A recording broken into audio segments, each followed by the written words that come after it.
Hi, everyone. Thanks for joining the sessions. So this afternoon, we're going to speak about the open banking, in particular the PSD2, and what is the impact for the payment services. So let's kick off just quickly with a small round, introducing yourself and just telling you who you are and for which company you're working for. Ladies first.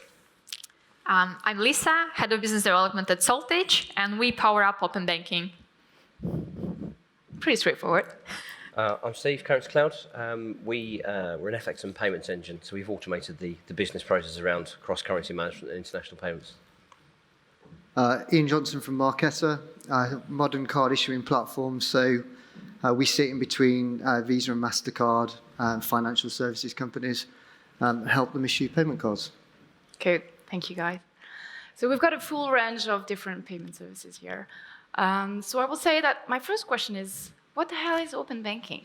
Can you just give us your idea of what it is and what it means for each of you? Because obviously you have different usage, different use cases applying for all of you. So let's just start with a brief description of what does it mean for you guys.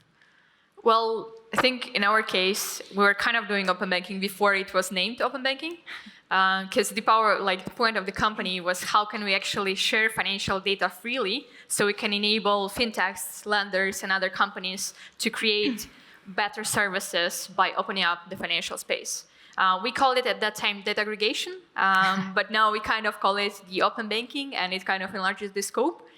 And how we are kind of a Saltage playing in the space is that, from one hand, we kind of consume all the data and provide a standardized API to connect all the banks in the space. We enrich the data, and at the same time, we also help banks and e-wallets to meet the new regulatory fund side of it and actually create something that can be used by third parties. Thank you. Yeah, I mean, I think what is open banking? So it depends who you ask the question. If you ask a bunch of people in the financial services and technology industry, we probably have an answer. I think the more important point is if you ask an everyday person on the street what open banking is, they'll look at you and say, I haven't got a clue. So open banking for me is a regulation that was created that then led to people start to think about what could we do? What are the solutions we could provide with open banking? Open banking really was introduced to increase competition. For me, what it is at the moment is an opportunity for organizations like those on the stage today to create products that consumers and corporates find useful and get value from. I think at this stage, exactly what those products are that wow consumers and get huge traction, that has yet to really take a foothold. It's easy living in the bubble that we live in within the fintech space and the financial technology space to forget that we're serving consumers and corporates who probably don't know what we're talking about. So. Yeah, what's your opinion on that? When we set our business up 10 years ago, we were pretty much first to market with FX and payments and pricing transparency, actually, all available through an API. So in some respects, we're quite happy that PSD2 and open banking is here, because it's kind of where we were trying to drive the market anyway. But for me, I think it's just opening up access to transactional banking, and it's busting down the walled gardens that the banks have built around the services that they provide. It makes it easier it really drives the conversation forward in terms of collaboration and co-innovation, making it easier for fintechs and companies, as Ian says, like us, to work with banks to provide consumer-centric services.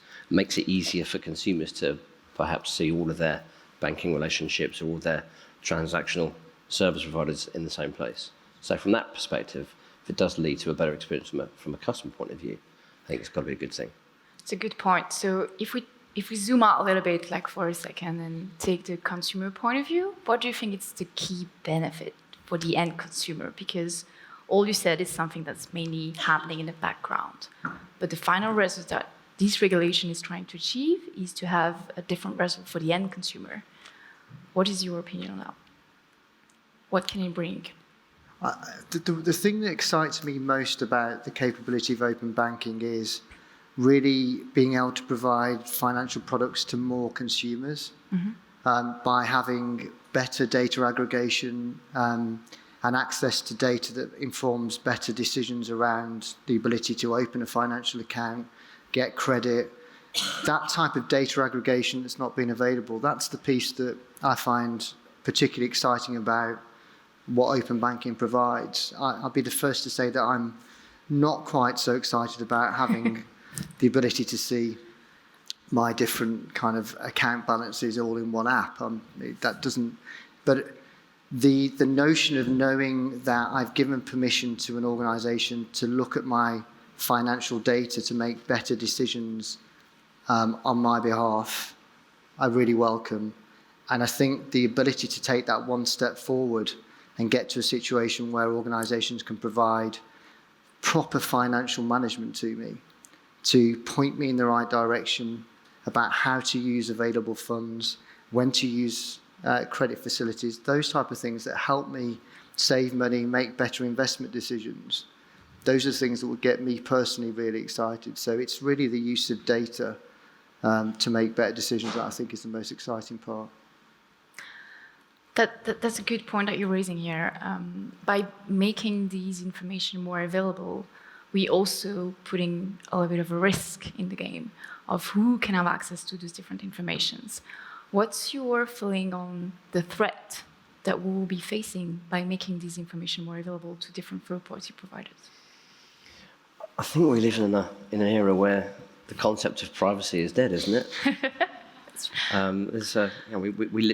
Sad statement. We talk about millennials, but actually we're in a post-millennial. Is it Gen Z now? There are people out there that don't even understand the concept of financial privacy. But you still need to have protective measures around the integrity of your data. I think it's interesting. I think if you ask the average person on the street, would they like open banking or what it means to them, as you say, people don't really engage with it. But I think if you take improved products or improved services or experiences, or that leads to an environment where actually having to do your transaction banking is abstracted away into the background and it just happens as contextually. I think I can see a world where that's going to be very prevalent and very useful. And just to add on that point, for TPPs or like the parties that can actually get access to the data, that's not also an easy process because you have to go through a lot of steps to get those licenses. And these verifications make it impossible to actually do something wrong with it. You also always kind of give your consent, and some of the banks started implementing good practices of actually showing to their end users to which party they share the data with and allow them to extract those or like revoke those consents at any given time. So I think with actually open banking, it got much better in terms of with whom I'm sharing my financial data and how can I manage those things. I think you make a risk value-based decision as to whether or not you want to share data with people. So each individual has a different feeling about how they want their data to be shared. To me, I always look at organisations and think, if I share my data, will you deliver something back to me of value? Yeah. And also, do you at least look like a real organisation, some way that I've heard of and I can do some research and then make the decision based on that? There's a lot of talk in our industry about experience and improving the consumer experience. And I think if we believe that organisations can do that for us, then allowing people to have access to our data seems like a logical thing to do. And I think to your point, I'm not sure that most people even give it a second thought these days. No. If they did, they wouldn't be on Twitter or Facebook or anything else, because let's face it, it's already out there. The rise of Venmo, socialising payments, that seemed completely abstract to me, but I'm clearly pre-millennial, so. In terms of, we're focusing today on PSD2 mainly, because this is the European impact for that. But if we have a look on the other markets, what do you think we can learn from what has been done in the other markets to actually benefit from their learnings and make that happen in Europe as well? I think that the main thing is now happening in Europe, just because it's more advanced in terms of what is happening. But there are some good practices in the market as well. So, for example, in Singapore, it's not regulated space, but still some of the banks decided to actually open up multiple APIs for third parties, from where they can benefit from everything, starting from opening an account to accessing the data, enabling payments, and so on. In Australia, on the other hand, they went to the concept of open data in general. And then it's not only about banks to actually open up all the type of accounts, but also your energy bills and other things in the space. So we can see that it's slowly moving forward. Hong Kong is also in that flow and direction. We can see some interest in Brazil, in Mexico, as well as in Canada. So you can see that all over the places, everyone is kind of looking at Europe right now and saying, like, hey, look, it actually sounds quite interesting. Let's move to the area of actually open finance. But I'd say that for now, Europe is driving the force forward. Yeah.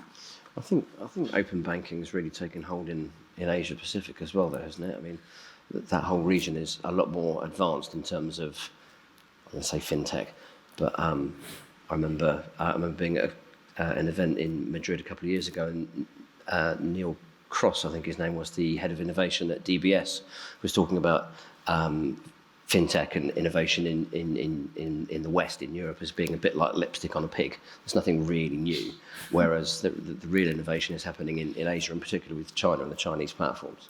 So I think expectations are much higher there, and collaboration is a lot more prevalent.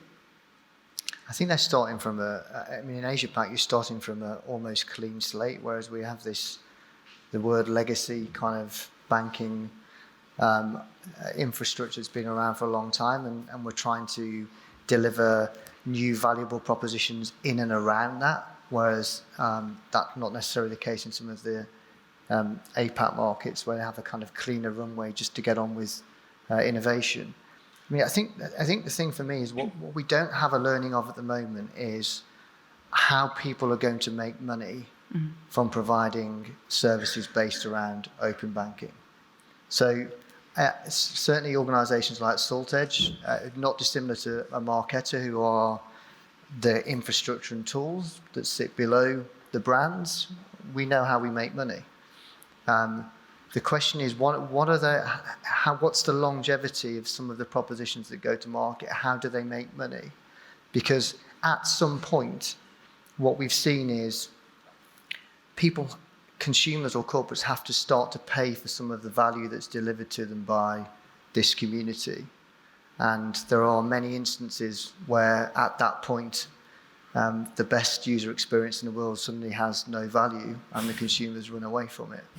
And that's going to be the really interesting learning for me, is to see which organisations and which use cases survive the fact that at some point, even investors in fintech expect you to start to make some money at some point.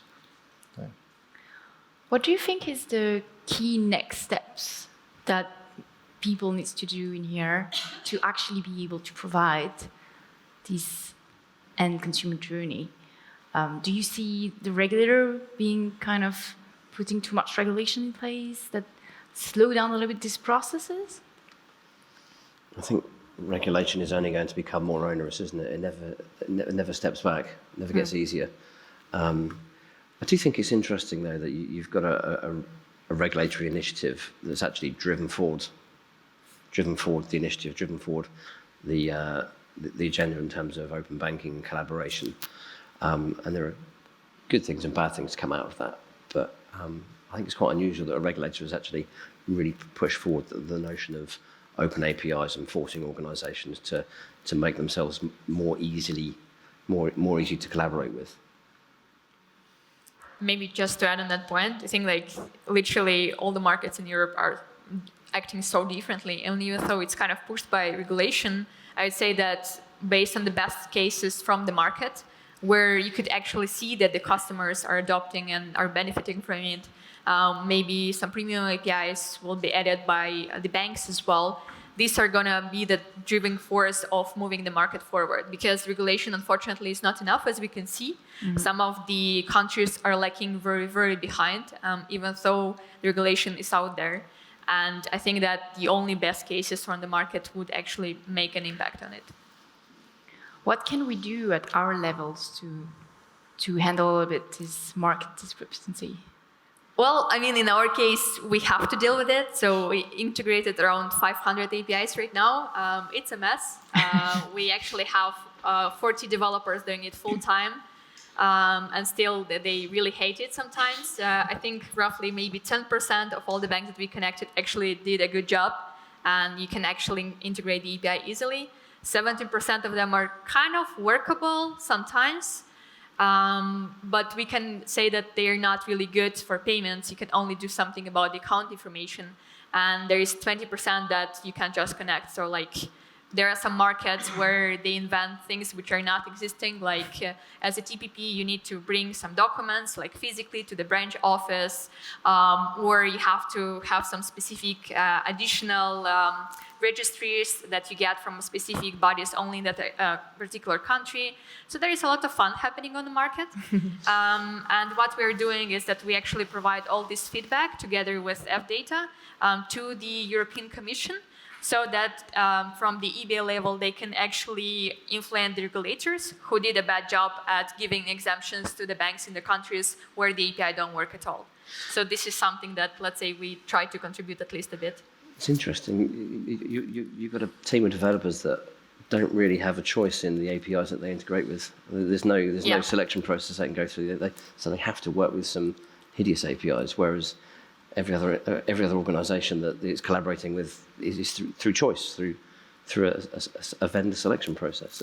It's kind of not a huge surprise, though, is it? I mean, anybody that thought the banks were going to roll out any significant investment to make it easy, they don't. we're kidding themselves. No, there is absolutely no reason for them to do so.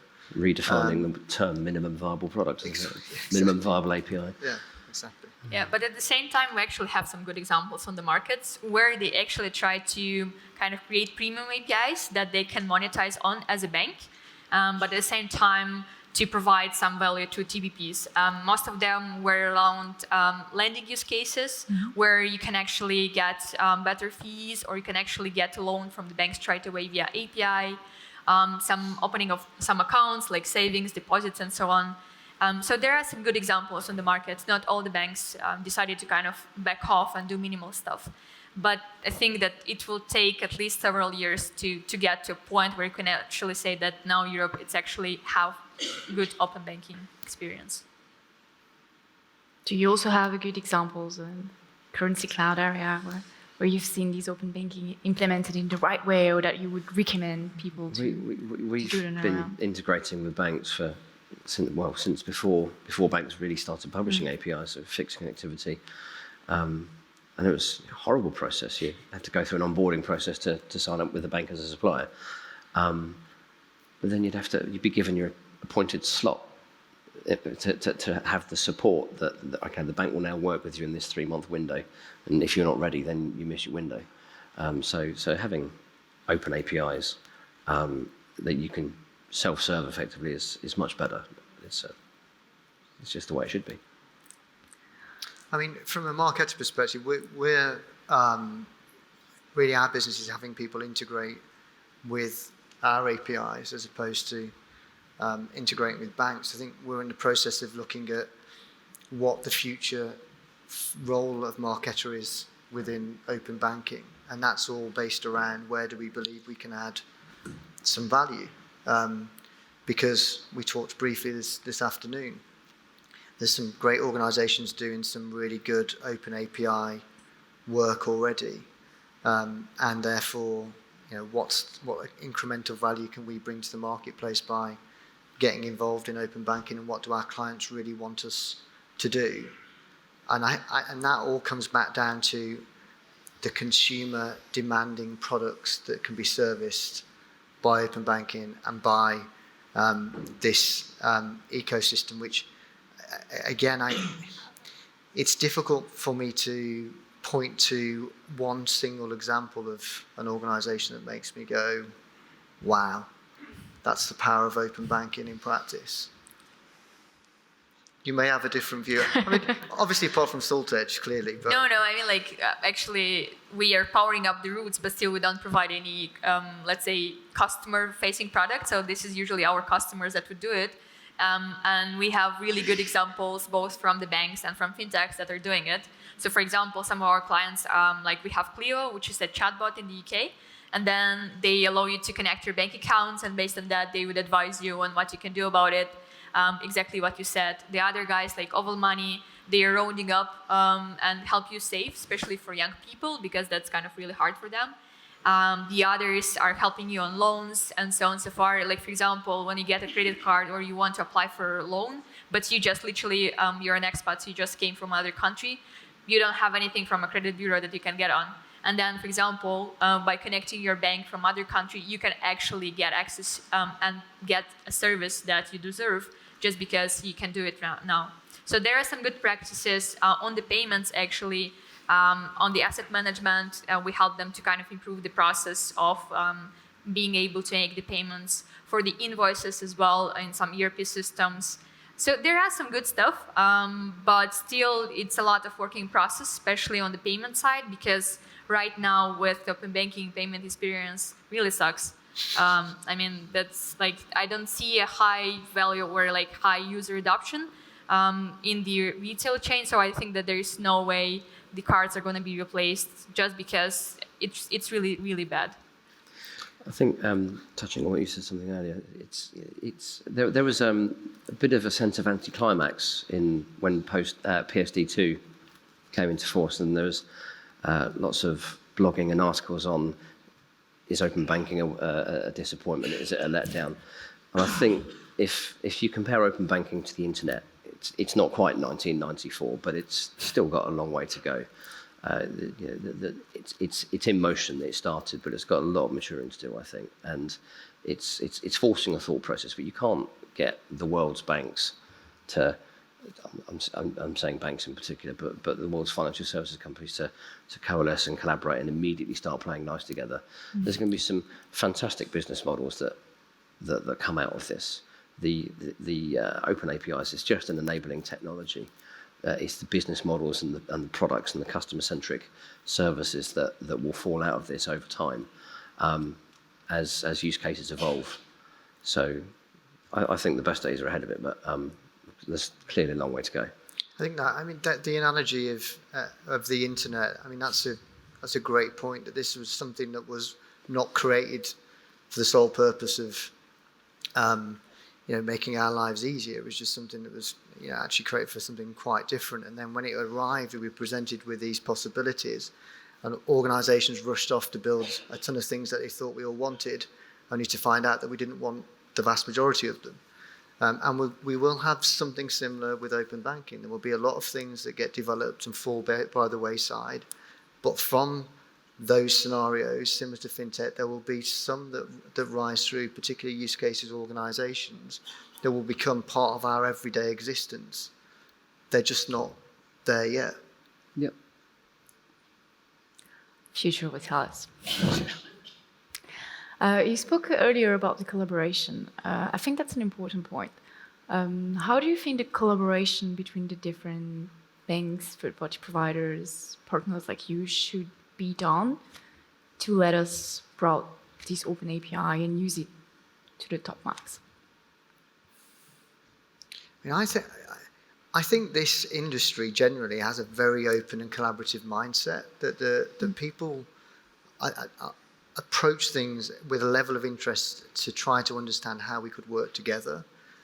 Often those conversations arrive at a point that we can't work together. There's no logical place we could work together, or we could work together in this space, but actually this space over here could be a bit tricky for us. So how do we manage that piece?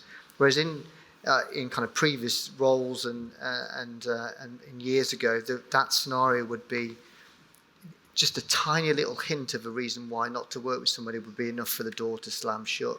That doesn't happen in my experience in this industry. There's a very open mindset as to how we could work together.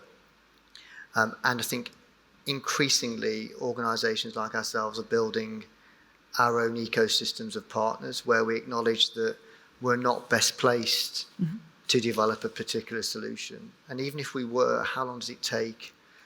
We have to keep making sure that on top of our core solution offering, we need to make sure that everything that we build is always, top of the market. That's a big, huge investment. Nobody can do it. Mambu is a classic example of not trying to do everything themselves. So I think we're doing a lot to collaborate and work together already. Certainly the space of the market you sit in, we sit in, from a payments perspective, there's so much disparity and difference in the different payment schemes, banking networks. No one organisation can do everything in financial services and transaction banking. There's just too much to do. It's too hard. And there's no such thing as a global bank. So that means you have to collaborate, you have to partner. And open banking just makes it easier. I'd say you don't really have to partner.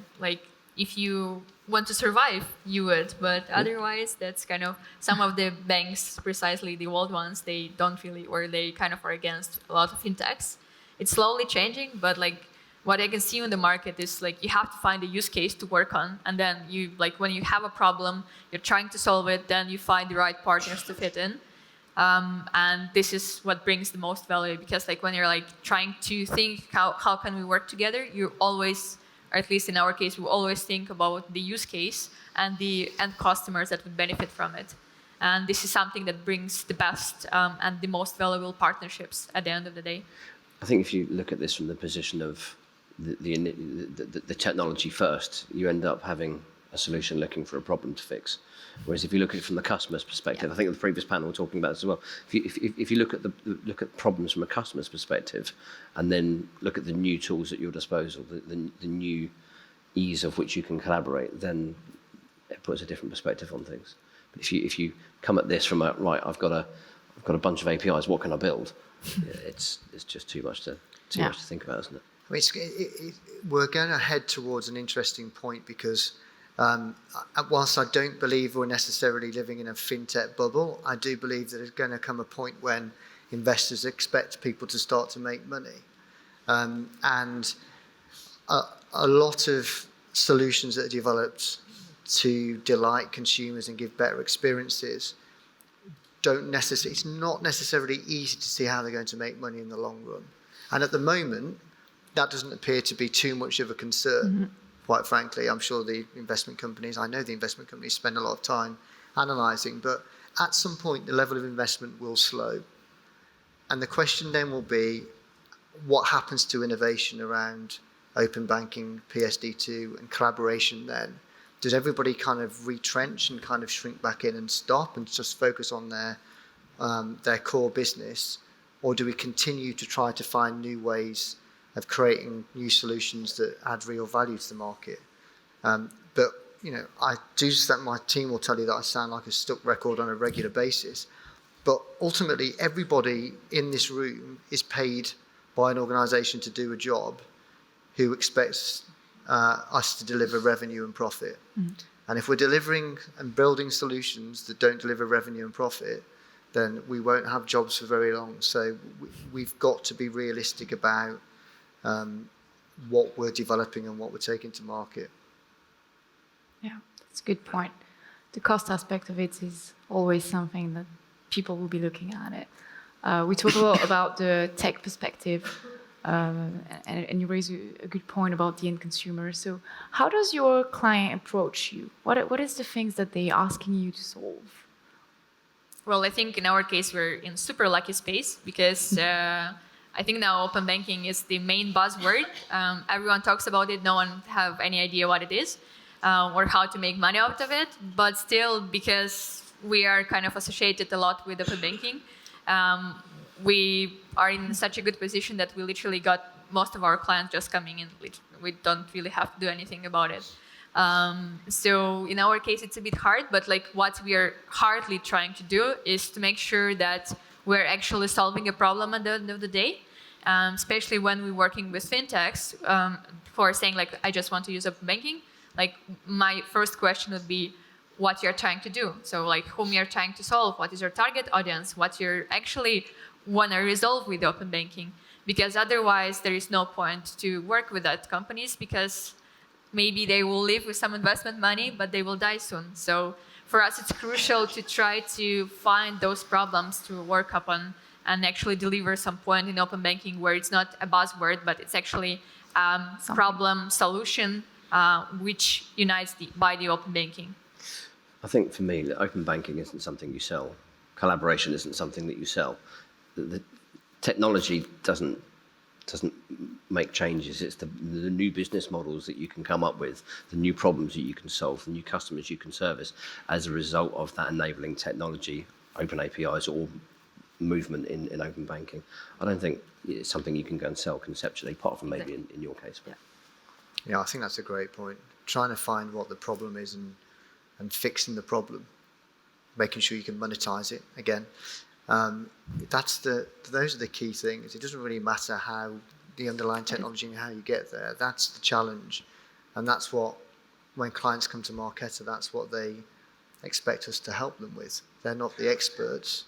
I would say that we have however many calls we get a week, and I'm sure that we're all in the same boat, of people who want to talk to us about launching, in our case, card programs. Too many of them are, we're going to be the next Revolut or Monzo or N26, and we go, okay, and what else? Well, we haven't figured that out yet. Yep. But somehow people have given these people money. I've had that 5 times today. Yeah, We're building the next Revolut. Okay. Yes. And it is spending the time to respectfully do your due diligence as to whether or not this is something that's worthwhile investing the time and effort in. Because we all want to work on, the beauty of this industry is not what, I don't think is what we collectively do.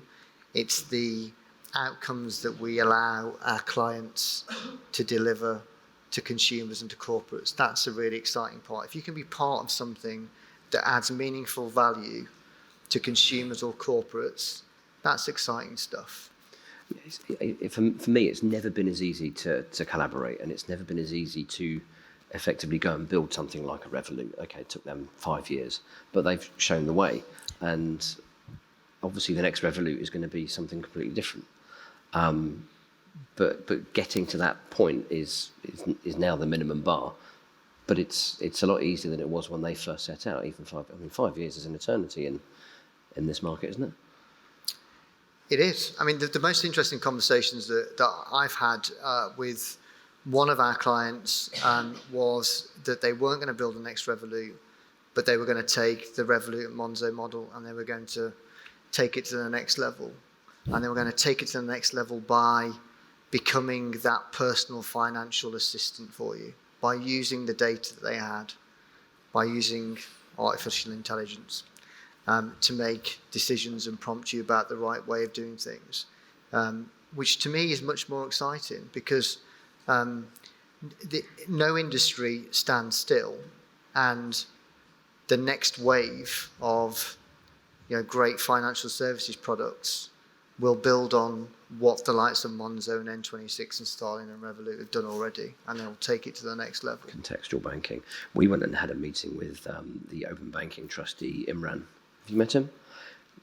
Really, really impressive man. But he was talking about open banking from his perspective. It wasn't necessarily about transaction banking. It's all about the data. And banking data is just the first of four initiatives. The next one was going to be basket data, geolocation data through the networks, and I'm having a brain fade. I can't remember the last one, but there was four sets of data that were effectively going to be opened up. And I think when you start thinking... Weren't it utilities, I think? Like utilities and all your providers yes, you can get. I think that was it. But when you start thinking about having access to all that kind of data, the concept of privacy there really is dead. But if you've got all of that data, you start thinking about the products and the services and the business models you can build around that. That gets really exciting. Yeah, I mean, I think that is a great point, because you get into things that add real meaningful value. It's like I have a Monzo account which I use for personal spending money, and the last reason I have it, the first reason I have it is for research because of the industry I'm in. The last reason I have it is because they send me an alert to let me know I've just completed a card transaction, because I know I've just done I'm here. Not useful. Yeah. But some people find that really useful. The notion of being able to, for example, understand your consumption of energy, particularly with the situation we find ourselves in as a global race anyway. But having that and financial data and knowing what the financial impact would be of doing something differently with consumption and being able to see how that will play out over the course of a year. But we're not just with single sources of data, but all that gets really exciting from a financial management perspective. And that piece there, I think that's the bit where, yes, privacy of data is out the window at that point. But hey, how many people really care if organisations can add so much meaningful value to how they go about doing things? Yeah, that's a good point. In terms of the data, do you think that's really the key thing? And how can we do about that today to be sure that in 1 year, we're going to be able to use this data properly and actually be able to offer new services or tackle the customer experience in another way with just the proper usage of this proper data? How would you make that effectively happen? I think it depends on the use cases. For example, there is a bank in the UK that started benefiting from open banking, and the only thing that they did is they literally added up to their mobile banking the capacity to connect your other banks without any context. So guess what? It kind of died. No one is using it just because it's useless. And then there is another bank who did the same, but then they added like capacity to categorize stuff, to have a bit of budgeting around it, to actually get some insights on how much you can save to your next awesome vacation, show you the merchants or like better deals that you can get. And this is something that was personalized for the customer and actually makes sense. But it takes time to end up in the situation because you have to actually analyze a lot of data to get it in. Of course, there are companies that help with it. We're one of them. But yeah, it takes time and it's very hard to actually make sense when you have so much data in it. And especially if you're talking about different countries. Here in Europe, we have a lot of small countries with a lot of different things, with very different languages. And to mash it up all together and make sense of it, it's going to be a long journey. It's slightly back to front. I was thinking about in business that typically you think about the decision that you need to make, and then you work backwards to what data you need to be able to make that decision. Whereas in this case, it's kind of like somebody said, here's the data you can have. Now, what are you going to use it for? Yep. There is also a cool initiative. It's Open Banking Excellence, where they actually want to open up the information for analysis, like anonymized data. We will see how they will be able to pull it off, but that's something that really excites me. Well, personally, I think it's interesting and rather pleasing that the entire conversation is about the data and the use of the data as opposed to the payment piece. The payment piece of open banking is it's something that just doesn't seem to be going anywhere particularly fast at the moment. But I view it as a situation where it will have a place and there will be use cases that it addresses really well. And the digital payment space will continue to increase and continue to grow as cash is driven out of our society. And the proportion of payments that occur through the card schemes as a proportion of overall digital payments will shrink. But the amount of digital payments there are generally across all of these different elements will continue to increase as we drive cash out of it. But there aren't very many open banking payment solutions out there that we're seeing too much of at the moment. It's mostly around what can we do with this data. Yeah, and it kind of makes sense because like data was here around for a while. While, for example, with payments, it's super new stuff. And also the only use cases which we found so far was top up of your e-wallets, payment of invoices, everything related to corporates and treasury management. But for the consumers, just because the user experience is awful, it will take a while to do something about it. Which is fun because PSD2 was created for payments, but we ended up in a situation where data is more powerful than payments itself. Not yet, but it'll come. PSD3 soon? Payments will be disintermediated by open banking. Yeah, well, you and I, we know we don't agree on We had this a bit of a particular tit for tat subject. today, didn't we? I think so. I think there will be a change undoubtedly, but I look at the power of Visa and MasterCard is the huge networks of banks they've created. And when people look at open banking, they think about, actually, well, we've got all this connectivity of banks. You have. But when you walk into a restaurant tonight with your mobile phone, unless you have something on that mobile phone that relates to a card, you will not be buying that meal. Yep. There's no way of doing it. So it's not just the interconnectivity of the banks, it's also the point of sale, the card acceptance. And I know it will change. Yeah, but there are no acquirers for faster payments. this thing is going to take a long time before they get truly disrupted, in my opinion. But I do believe there will be many use cases where it makes absolute sense, and there will be a change. I'm not concerned about the size of the card payment industry for as many years as I'm still in it. No, I don't think you need to worry. I think you will still be employed. Just about. Great. Then thanks a lot, you guys, for joining the sessions. Thanks for your interesting messages. And then all the best with what's coming. Thank you. Thank you. Thank you.